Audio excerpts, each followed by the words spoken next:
Japan, a land where ancient myths walk hand in hand with futuristic technology. From the silent temples of Kyoto to the neon-lit streets of Tokyo, every corner of this country holds a story. For centuries, it has been a nation of contrasts, warriors and poets, isolation and ambition, tragedy and rebirth. Today, we'll dive into the epic journey of Japan's history, a story unlike any other. Japan, known across the world as the land of the rising sun, is today celebrated for its dazzling modern cities, its timeless cultural traditions, and its breathtaking natural wonders. From the neon-lit skyline of Tokyo to the tranquil temples of Kyoto and the majestic peak of Mount Fuji, Japan offers a unique blend of old and new that attracts millions of visitors each year. Yet what many people don't realize is that this openness to the outside world is a relatively recent chapter in the nation's long story. For more than 2 centuries, Japan deliberately closed itself off from foreign influence under a policy called Sakoku. During this time of isolation, a Japanese society experienced cultural flourishing, internal stability, and economic growth that would shape its identity for generations to come. So how did this island nation transform from centuries of seclusion into one of the world's most advanced and outward-looking countries? To answer this, we must go back thousands of years to the very beginnings of Japan's history. The islands of Japan have been inhabited for at least 40,000 years. Early settlers arrived from mainland Asia, bringing with them vital skills like agriculture, fishing, and metalworking. Over time, small communities grew into organized societies. By the 3rd century AD, a centralized power had emerged in the Yamato region of southern Japan, with rulers who would later claim the title of emperor. This marked the foundation of the Japanese state. From the very beginning, Japan was deeply influenced by its neighbors. Buddhism arrived from Korea in 552, reshaping spiritual and artistic life. In 645, the Taika reforms reorganized Japan's political structure to mirror China's imperial bureaucracy, giving rise to an elaborate court system. Yet, unlike in China, Japan retained a hereditary monarch, the emperor, whose symbolic role would endure for centuries even as real power shifted into other hands. In 794, Emperor Kamu moved the capital to Kyoto, ushering in the Heian period. This age lasted nearly 4 centuries and produced some of the most refined art, poetry, and literature in Japanese history. The classic novel, The Tale of Genji, written by Murasaki Shikibu, dates from this time and is often regarded as the world's first novel. Aristocrats in the capital lived in an atmosphere of elegance and ritual, but beyond Kyoto, the emperor's authority was weakening. Local nobles and warrior clans gained power, leading to the birth of a feudal system. By the 12th century, this shift became undeniable. 2 great clans, the Taira and the Minamoto, fought bitterly for dominance. After years of conflict, the Minamoto emerged victorious, and their leader, Minamoto no Yoritomo, established a military government in Kamakura.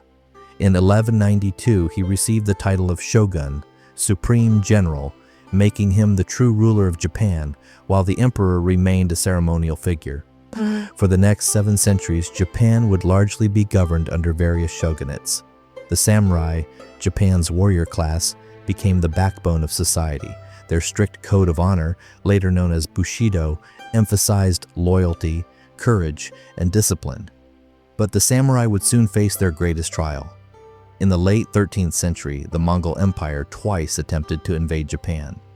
Vast fleets carried tens of thousands of Mongol, Chinese, and Korean soldiers across the sea. Outnumbered, the samurai fought fiercely, but what truly saved Japan were 2 sudden typhoons that destroyed the invading fleets. These storms were remembered as the kamikaze, or divine winds, believed to have been sent by the gods to protect Japan. Although the Mongol invasions failed, the cost of defense nearly bankrupted the shogunate, leaving many samurai unpaid and resentful. This discontent weakened central control, and over time, Japan fractured into rival domains ruled by powerful daimyo, feudal lords with their own armies.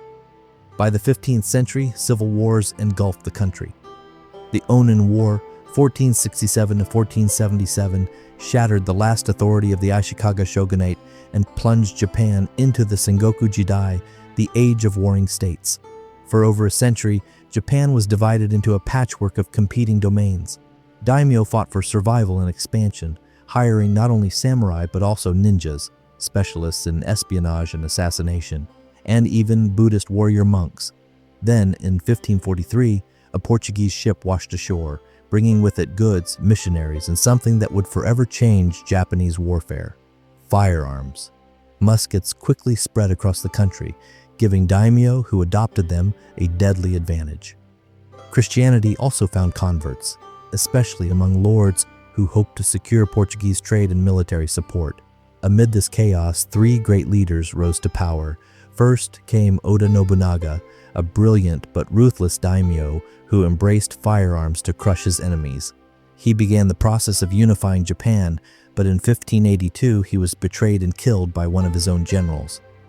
His mantle was taken up by Toyotomi Hideyoshi, a man of humble peasant origins who rose through the ranks to become ruler of a united Japan.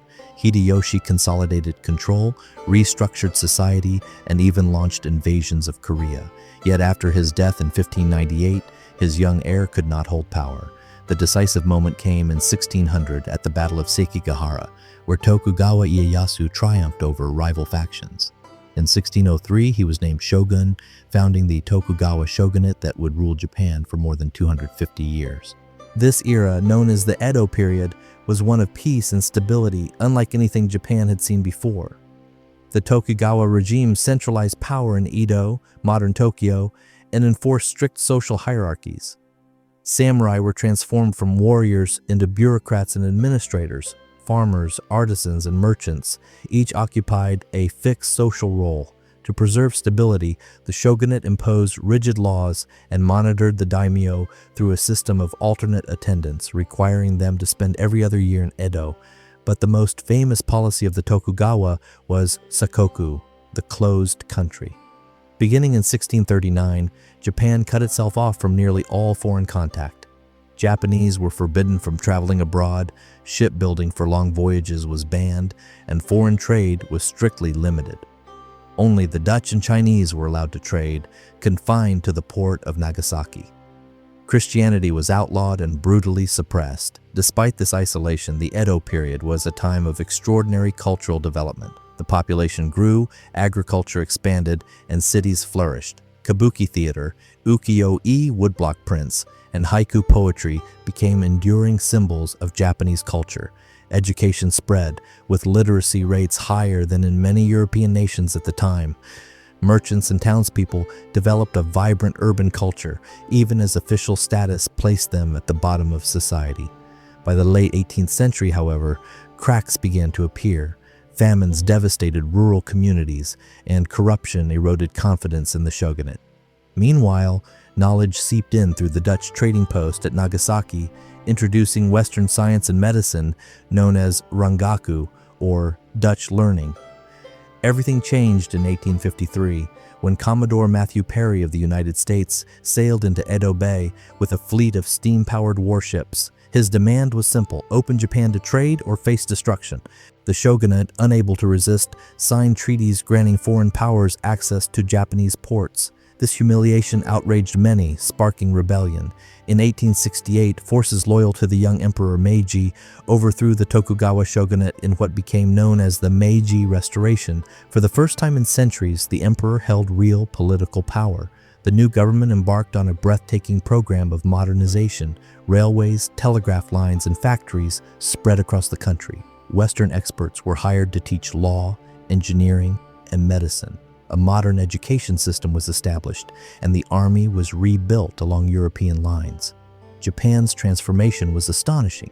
Within decades, it defeated China in the First Sino-Japanese War, 1894-1895, gaining Taiwan.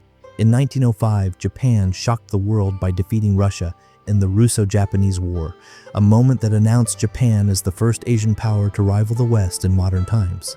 By 1910, Japan had annexed Korea, and its empire continued to expand. During World War I, Japan joined the Allies and seized German colonies in the Pacific. After the war, it was recognized as a major power and joined the League of Nations. Yet the 1930s brought a darker turn. Economic hardship, rising nationalism, and military ambition fueled expansion into China. Alarmed, the United States imposed sanctions. In response, Japan struck preemptively, launching its infamous attack on Pearl Harbor in 1941. What followed was the Pacific War, a brutal conflict of island battles, naval clashes, and immense casualties. Despite fierce resistance, Japan's forces were slowly pushed back. In August 1945, the atomic bombings of Hiroshima and Nagasaki forced Japan's surrender, ending World War II but leaving the country in ruins. Under Allied occupation led by General Douglas MacArthur, Japan was disarmed, democratized, and rebuilt. The emperor renounced his divine status, and a new constitution guaranteed rights and freedoms. Instead of military conquest, Japan turned to industry and innovation. By the 1960s, Japan had become the world's second largest economy. Its cars, electronics, and technology spread across the globe. The nation that once closed its doors to the world now stood at the forefront of globalization. Today, Japan is both ancient and modern, a land of samurai legacies and bullet trains, Shinto shrines, and cutting-edge robotics. Its journey from isolation to global prominence is one of resilience, reinvention, and extraordinary cultural strength.